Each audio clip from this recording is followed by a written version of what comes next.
अस्सलाम वालेकुम। जैसे कि आप सब लोग जानते हैं, कल मेरे अब्बू का कत्ल किया गया मेरी आंखों के सामने। उनका कोई कसूर नहीं और मेरे अब्बू को बिला वजह इन्होंने बहुत बेदर्दी से मारा। जहाँ उन लोगों के पास असले थे वो मारने आए थे मुझे, मेरे अब्बू को, मेरे भाई को, लेकिन मैं बच गया। मेरे भाई को भी पाँव पे फायर लगा, मेरे अब्बू के इधर उन्होंने लोहे का राड मारा और उसके बाद दिमाग में गोली। मेरे अब्बू ने कभी किसी को कुछ नहीं कहा, मेरे अब्बू एक अच्छे इंसान थे।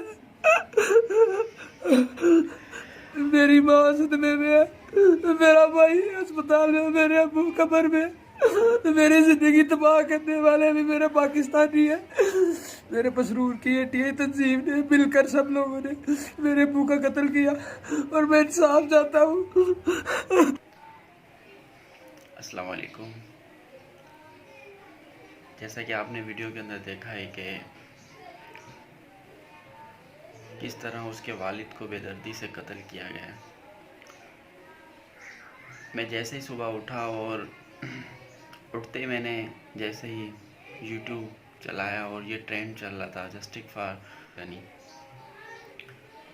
तो पहले तो जैसे मैंने ट्रेंड देखा और पहले मैं थोड़ा शौक हो गया।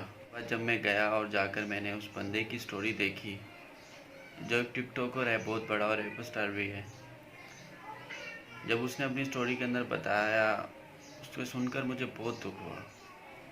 मतलब कि क्या जो हम सोचते भी नहीं उस तरह में, तो वो बता रहा था कि इतना बड़ा मसला भी नहीं था, बच्चों का तो आपस का मसला था, उनका झगड़ा हुआ है। झगड़ा होने के बाद उनके एक बच्चे ने जाकर वहाँ उनकी पसरूर की कोई एक एटीआई की कंपनी तंजीम है, वहाँ जाकर उन्होंने उनको बताया और वो बंदे आए हैं। और बंदे भी कोई एक दो नहीं, वो तकरीबन 30 से ऊपर बता रहा है कि बंदे आए हैं पिस्टल्स के साथ और आकर उन्होंने हमारे घर पर हमला किया है।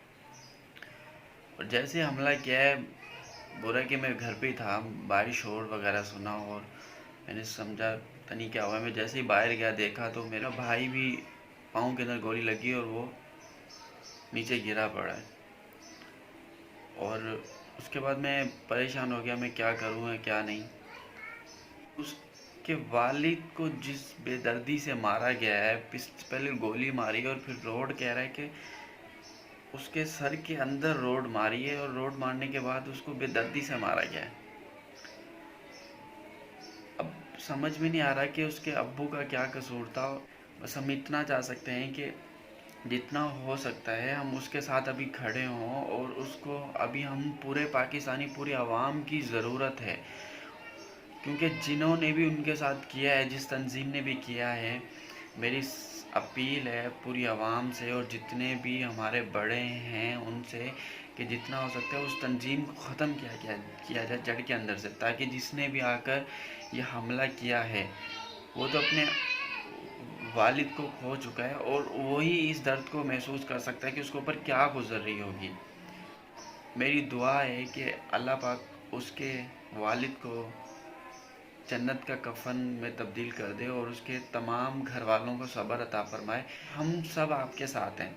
और बड़ी बात उसकी ये है कि उसने कहा कि मैं इंशाल्लाह मैं एक पाकिस्तानी हूँ और मैं अपने कानून के साथ चलूँगा। ये नहीं कि मैं भी जिस तरह उन्होंने किया है मैं भी उस तरह करूँगा, नहीं, मैं एक पाकिस्तानी हूँ, सच्चा पाकिस्तानी हूँ। और क्योंकि हमारे यहाँ कानून है और अब मैं कानून को फॉलो करूँगा। उसकी ये बात मुझे बहुत अच्छी लगी। और उसने वकार ज़का को ऑनलाइन इंटरव्यू भी दिया है, आप जाकर इंटरव्यू के अंदर तमाम देख सकते हैं। 27 मिनट का इंटरव्यू उसने वकार ज़का को दिया है, आप चाहें और वहाँ उसकी पूरी डिटेल सकते हैं। मैं ऐसी वीडियोस बनाता नहीं हूँ, लेकिन जैसे ही मैंने सुबह देखा है और देखने के बाद मैं भी ना शौक हो गया कि ये क्या हुआ है। और जो भी ये बातें कर रहे होते हैं कि यूट्यूबर जितने भी हैं वीडियोस बनाते हैं वो जस्ट सब्सक्राइबर और व्यूज़ के लिए होते हैं, भाई खुदा के लिए नेगेटिविटी को छोड़ो, पॉजिटिविटी को फैलाओ। और ऐसा कुछ भी नहीं है, हम जितने भी बड़े यूट्यूबर हैं, तो मतलब कि मैं तो एक छोटा यूट्यूबर हूँ, ऐसा कुछ भी नहीं है। आप एक इंसानियत के नाते किसी इंसान की तरह खड़े हों, उसकी मदद करें, तो इससे बढ़ के कुछ भी नहीं है। तो प्लीज़ जितना हो सकता है आप उसके साथ खड़े हों और इस ट्रेंड को ज़्यादा से ज़्यादा फैलाएं, ताकि हम तो नहीं, हम पूरी आवाम जब एक साथ मिलके तो इंशाल्लाह उसको ज़रूर इंसाफ मिलेगा।